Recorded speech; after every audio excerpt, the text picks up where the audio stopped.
Let's start with the prayers as always. Om Shri Ganeshaya Namaha. Om Shri Saraswatyai Namaha. Om Shri Gurubhyo Namaha. Samasta Jana Kalyane Niratam Karunamayam. Namami Chinmayam Devam Sadgurum Brahmavidvaram. Shruti Smriti Purananam Alayam Karunalayam. Namami Bhagavatpada Shankaram Lokashankaram. Hari Om Shri Gurubhyo Namaha. Hari Om.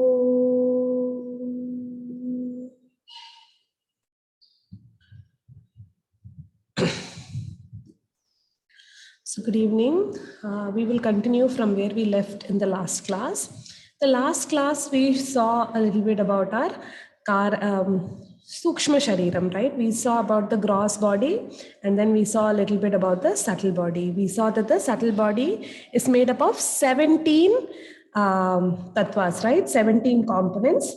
They are the 5 sense organs, the 5 organs of action, 5 pranas, the mind and intellect. So now we will see about the 5 sense organs and 5 organs of action. Okay, so we will go through this quickly because this is very self-explanatory, because I want to focus more on the last of the 3 bodies, which is the causal body. All right. Okay. So what are the 5 sense organs that we all know, right? It says Shrotram, Vak, Chakshu, Rasana, Granam, Iti, Panchendriyani. Shrotasya Digdevata, Vacho Vayu, Chakshu Surya, Rasanaya Varuna, Granasya Ashvina, Iti Jnanendriya Devata. Shrotasya Vishaya Shabdagranam, Vacho Vishaya Sparshagrahanam, Chakshusho Vishaya Rupa Grahanam, Rasanaya Vishaya Rasa Grahanam, Granasya Vishaya Gandha Grahanam Iti. So here they have quickly explained about what are the 5 sense organs, what are the presiding deities of these sense organs, and what are the function of these sense organs. We all know this already, isn't it? So what are the 5 sense organs that we have? Ear, skin, eyes, tongue, nose. All right, these are the 5 sense organs. And we already saw that in the subtle body only, the ability to perceive all these external stimuli is available. Even though in the gross body, we have all the golakas, we have all the appendages, the actual perception happens in the subtle body. And as per our Sanatana Dharma, what is being said is all these actions are presided over by presiding deities. These are sentient beings that are controlling the performance or controlling the functioning of these sense organs. All right, just like how in every factory we have, even though the machines are running, we have somebody to oversee how the machines are running, whether they are running properly or not, whether any interference is required from time to time. All these things are taken care of by a sentient being, isn't it? Similarly, for these sense organs also, we have sentient deities who are the presiding deities of these sense organs. Who are the presiding deities of each of the sense organs? For the ability to hear, which is in the ears, the presiding deity is the space, Dig Devata. Sound travels through space, right? So the Dig Devata is the presiding deity. Similarly, the ability to feel in the skin, the presiding deity is Vayu, Lord of the air, right? Ability to see, the eyes, the presiding deity is Surya, because the sun illuminates the whole world, right? And through the light only the eyes are able to see. Eyes perceive basically light, isn't it? And the different reflections of light in various colors, absence of light, all these things are perceived by the eyes, and the presiding deity of the eye is the sun. Ability to taste, which is the function of the tongue. The presiding deity of the tongue is Varuna, all right, lord of the element water, all right. Ability to smell, the function of the nose, the presiding deities are the Ashwini Kumaras, all right. So to some there is a little bit of logic, but mostly we can just take it at face value that these are the 5 sense organs which we already know, and these are the presiding deities for each of the sense organ. Okay, there is nothing much to explain over here.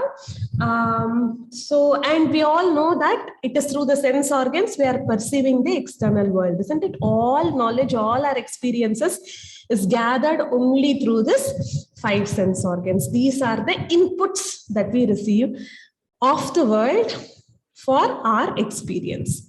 All right, next is what are the organs of action. I'm just quickly going through it because it is pretty much self-explanatory. Organs of action is Karmendriyani. Vak, Pani, Pada, Payu, Pastani iti Pancha Karmendriyani. Vacho Devata Vahni, Hastayor Indra, Padayor Vishnu, Payor Mrityu, Upastasya Prajapati iti Karmendriya Devata. Vacho Vishaya Bhashanam, Panayor Vishaya Vastu Grahanam, Padayor Vishaya Gamanam, Payor Vishaya Malatyagaha, Upastasya Vishaya Ananda iti. Okay, so what are the 5 organs of action? We all know that also. Very evident. They are the speech. This speech, the mouth or the tongue, it appears in both sense organ and also organ of action. We taste with the tongue and we also speak with the help of the tongue. It is there in both the places. All right. Then we have the hands, legs, the anus, and the genital organs. These are the organs of action. These are the organs through which we are responding to the input that we have received from the sense organs. All right, this is how we express ourselves in this world, right? Through our talk, through the work that we do, to the places that we go. And of course, we have the excretion happening time to time, which is very important for us to sustain the body, and also reproduction. So here it is mentioned that the function of the genitals is not reproduction, but experiencing pleasure. Okay, so only because pleasure is associated with it, there is a continuation of the human race, isn't it? Otherwise, why would people go through it? Especially if you ask women, we'll be like, what is the point kind of a feeling only, isn't it? So this is about the organs of action. And they also have presiding deities, like how the sense organs have presiding deities. So the capacity to speak, which is there in the tongue, the presiding deity is Agni Devata. We say no fiery speech. We say, right? His words singed through his heart, all this fiery speech. So the presiding deity of the action speech, which happens through the tongue, is Agni. Ability to, what is the function of the hands? To grasp, isn't it? To catch hold. So the presiding deity is Indra. And the legs, they move, take us from place to place. And the presiding deity is Vishnu. He of the long legs, that's what Vishnu is. Ability to excrete, getting rid of things, is Mrityu. Mrityu Devata is the presiding deity. And capacity to procreate, which is there in the genitals, the presiding deity is Prajapati. So this is about the 5 sense organs and 5 organs of action. We also have 5 pranas, which is a part of the subtle body. We will see about the 5 pranas when we talk about the 5 sheaths. Remember, we saw that there are 5 sheaths, koshas. When we talk about the 5 koshas, we will see the 5 pranas in detail. Okay, mind and intellect will be also dealt separately. So in this subtle body explanation, we had seen about the 10 of the 17 components, which is the 5 sense organs and 5 organs of action.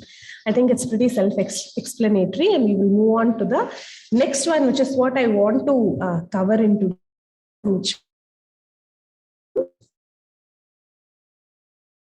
Karana Sharira. Right? Yeah. So we know that there are 3 bodies: gross body, subtle body, and causal body. Stula Sharira, Sukshma Sharira, Karana Sharira. We are going to talk about the Karana Sharira. All right? Karana Shariram Kim.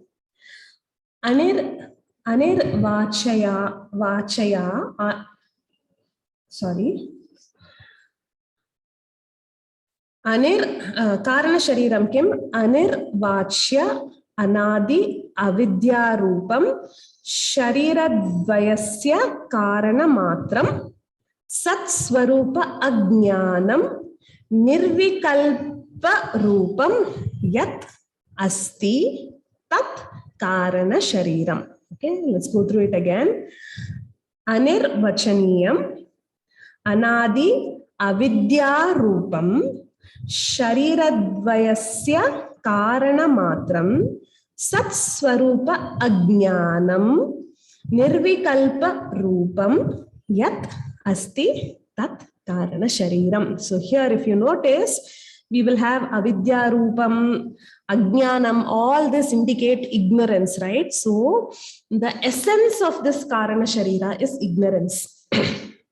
All right, so we will understand a little bit more about this avidya rupam, this nature of ignorance.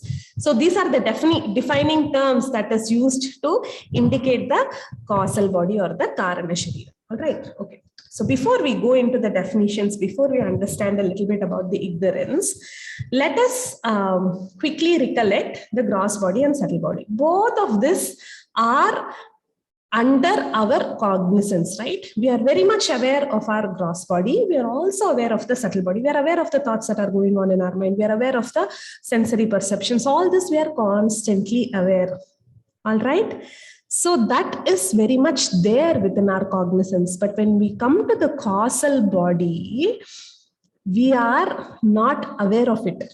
It is beyond explanation. That's what it is being said. It is anirvachaniyam. You can't explain about it also, because the quality of that causal body itself is that of ignorance. Okay. For example, this is a very, this is a very gross example that I'm giving, but let's just take this for a moment. Okay. So we have a tree. We have a beautiful big banyan tree that is there, so tall and wide with so many branches, everything is there. So what is the cause of this banyan tree? Will be one tiny seed, isn't it? Small seed. And within that small seed, this entire banyan tree was there in the unmanifest form, isn't it? How magnificent. So now, if the banyan tree were to look at itself, it can be aware of its branches, trunks, trees. It can be aware of the exchange of carbon dioxide, oxygen happening inside it. It can be aware of the water going up and down, all its, various parts. All these things the banyan tree will be aware of. But can it become aware of the seed from which it came? Not possible, no? Even us, we also started as a single egg. But from the moment we were born, we had this head, hands, legs, everything we had. It just changed shape. But we are always aware of all these things. We were aware of what we were when we were in 5th standard, 4th standard. We even have some memory of our childhood when we were 3 years old, 4 years old. Even now we are fully aware, this is who I am, all this. But are we aware of that tiny seed that we were? But that is what held this entire potential, isn't it? That is what this karana sharira is. It is not available, though it is there, very much there. The effect of that karana sharira is only coming as this big body and mind and personality and everything. That is how it has all come out. But from where did it come? The very, very seed of this gross body, subtle body, not available for our perception or understanding. We are not aware of it, isn't it? So this is what is karana sharira. You can't really explain what it is. Now, another important thing that we should remember is, just because we equate a karana sharira to seed, don't think that the karana sharira is some tiny thing that is there inside our body. No. The karana sharira is so subtle that it pervades the subtle body and the gross body. It is there through all the gross and subtle body together. Remember, we saw the gross body has very set definitions. The subtle body is much larger than our gross body. The area which it covers, the space that it takes up is much bigger. And the causal body is even bigger than that. It is so subtle that it pervades the gross body and subtle body together. All right, good. So this is the very gross, relatable definition of the Karana Sharira. When we see the three states, we will get a little more understanding on this. But as of now, does this make sense when we talk about Karana Sharira? Any doubts thus far? Shall we go into the definitions one by one? We will see what Adi Shankaracharya Bhagavad Pada has given to us. Okay, so he is saying Karana Sharira is avidya rupam. It is the nature of ignorance. So ignorance is a very, it's a very powerful thing, yet it is also a very quirky thing, because ignorance cannot be defined.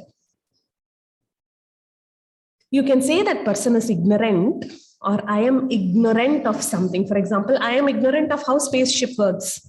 I have no clue about it, right? I'm completely ignorant about it.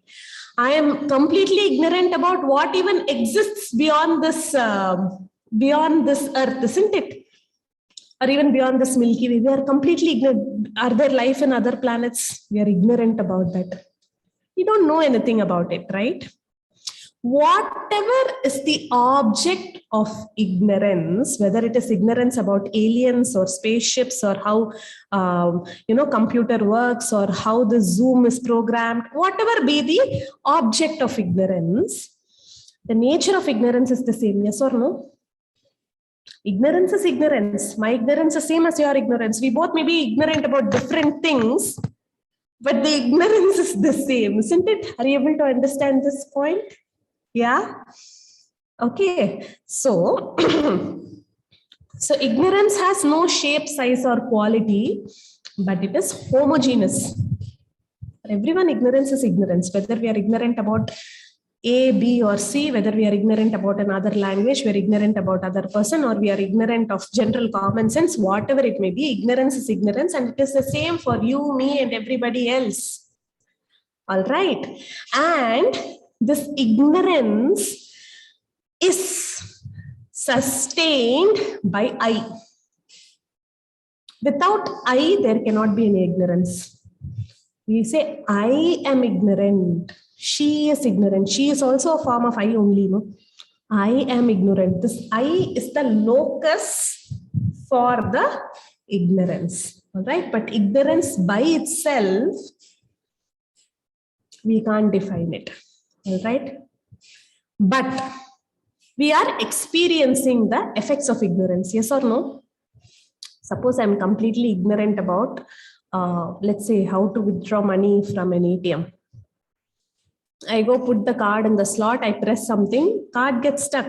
Because of the ignorance, I'm experiencing the effect of the ignorance. Yes or no? Because I don't know, say suppose because I don't know how to cook, I'm ignorant of cooking or whatever. But then I have to put a cook so that I can eat, or I have to order from Swiggy, or I have to go to a hotel. Ignorance always has a cause. Always has an effect. Ignorance is a cause for many effects. But ignorance by itself, we cannot experience. We can experience the effects of ignorance, but ignorance per se, we can't experience it. All right. And another thing is, even though this ignorance is inexplicable, like we can't, it has no shape or size, or you can't really define it. It cannot be exactly said, this is ignorance. We can't say that. It has so much power that it is causing so many effects. Isn't it? How wonderful, no? The nature of ignorance, that is the nature of Karana Sharira. Avidya Rupam Anirvachaya. Ignorance is inexplicable. It is the nature of ignorance. And Anadi. Karana Shariram is also Anadi. Anadi means there is no beginning. See, the nature of Karana Sharira is that of ignorance. Okay, so both we can equate it. Main definition for Karana Sharira is ignorance. Okay. So this ignorance or this Karana Sharira, we don't know where it began. Isn't it? We can say that the banyan tree came from the seed, And that seed came from another seed, and that seed came from another seed. Which was the original seed? I came from my parents came from my grandparents came from great-grandparents. I can go on and on and on. But where did the first man come from? Where did the first life come from? We don't know. That is the biggest question. No, we don't know. How did this universe come into existence? Where is the beginning? Isn't it? So this Karana Sharira, Karana causal, the cause. We saw, no? Ignorance is the cause and its effects are constantly being felt. This Karana Sharira, the cause for our gross and subtle body, we don't know where it began. All right, we don't know. And we cannot say that it started at a particular time. Why? Because if we say ignorance started 10 billion years back, just, okay, it started 10 billion years back. So before 10 billion years, what was there? Either there should have been nothing, or there should have been knowledge. Opposite of ignorance is knowledge, no? Ignorance cannot come out of knowledge. If you know, then you can't be ignorant, isn't it?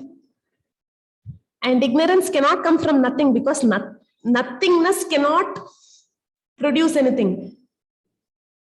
Isn't it? We already saw this.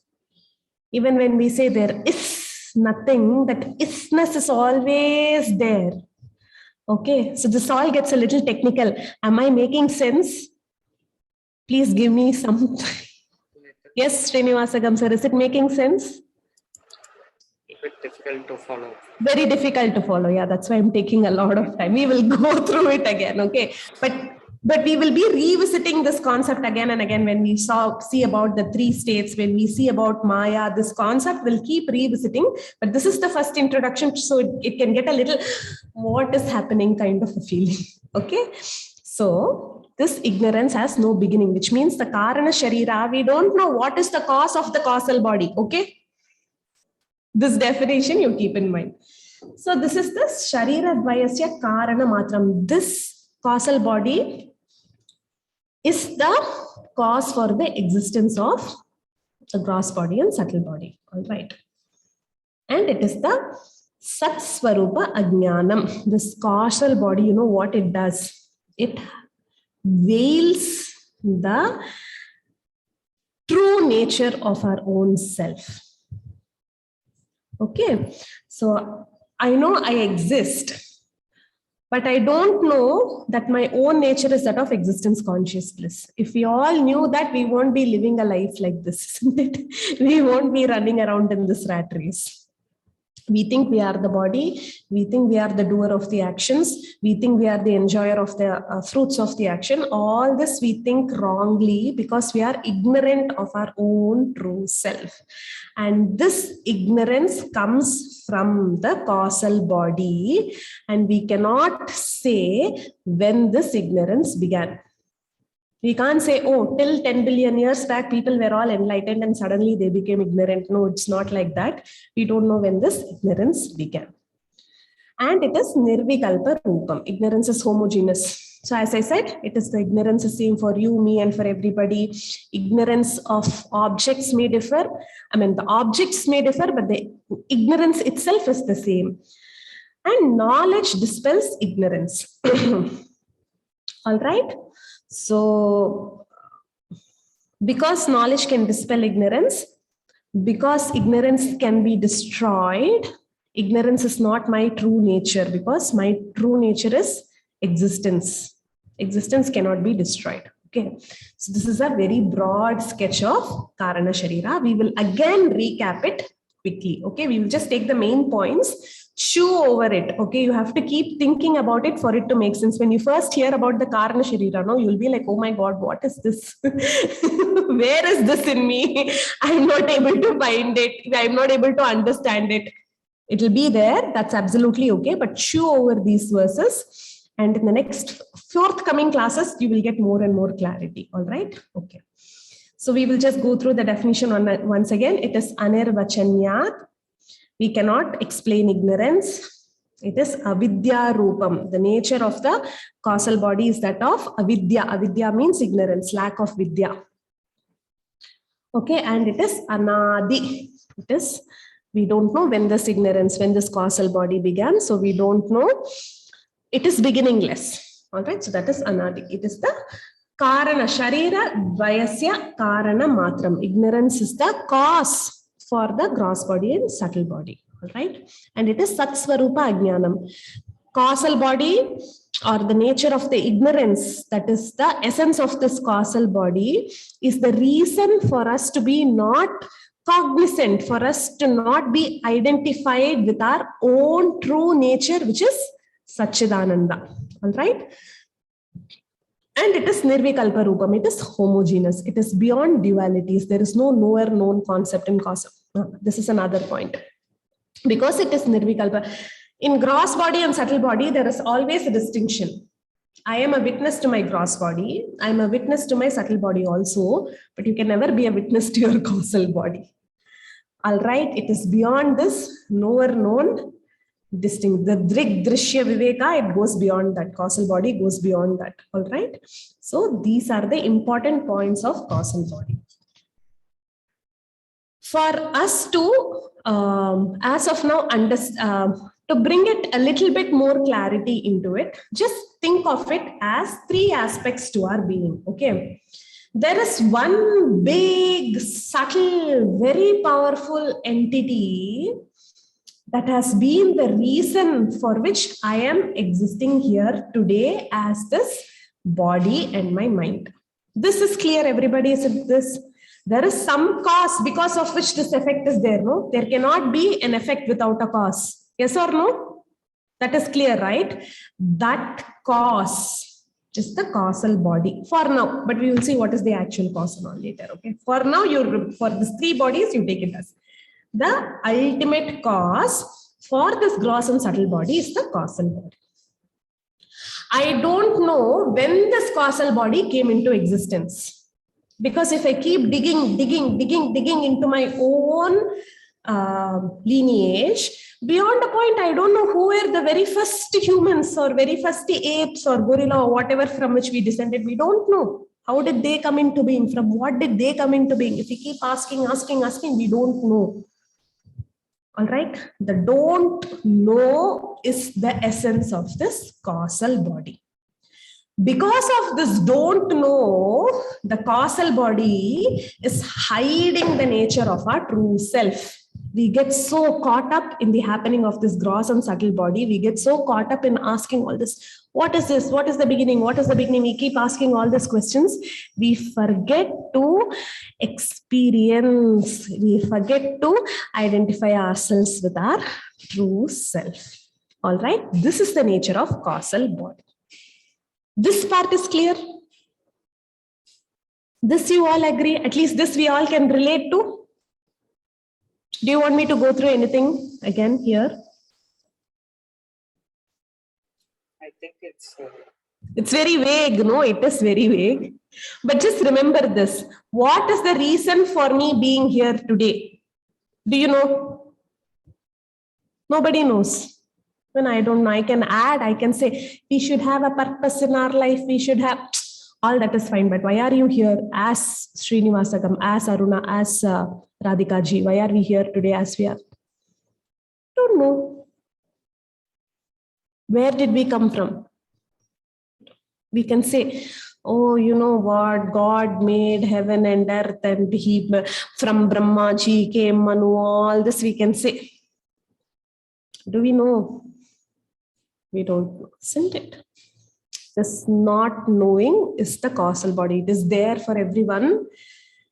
This causal body is there as the ultimate cause for every being, and that inherent tendencies in that causal body, that unmanifest form of this gross and subtle body is present in the causal body. Like how the entire banyan tree is present in an unmanifest form inside the seed of that banyan tree, like that, this manifested form was available as the unmanifest form in the causal body. And with every action we do know, we are going on adding on to that causal bodies cause, so that in future we get more and more effects. This also you will see when we talk about karma. Okay, causal body is keeping record of what we are doing, what we have done till now. All this is already there, and it reveals the true nature of our own self. As of now, understand this, chew over this. All right, and when we see about the three states, when we see about Maya, when we see about karma, we will get a little bit more clarity on this causal body.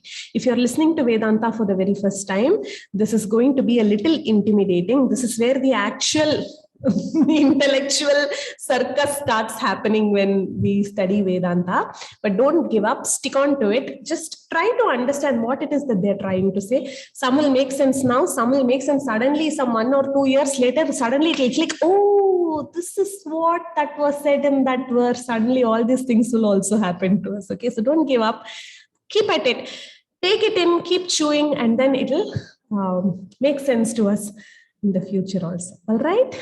Okay, and you can always reach out to me if you have any doubts. I'll be happy to explain this further. I can have other acharyas who are a lot more learned to help you, take you through this if you need to. So please don't hesitate. If you truly want to have any doubts clarified, I'm here to help with that. All right. Whew, it was quite an intense class.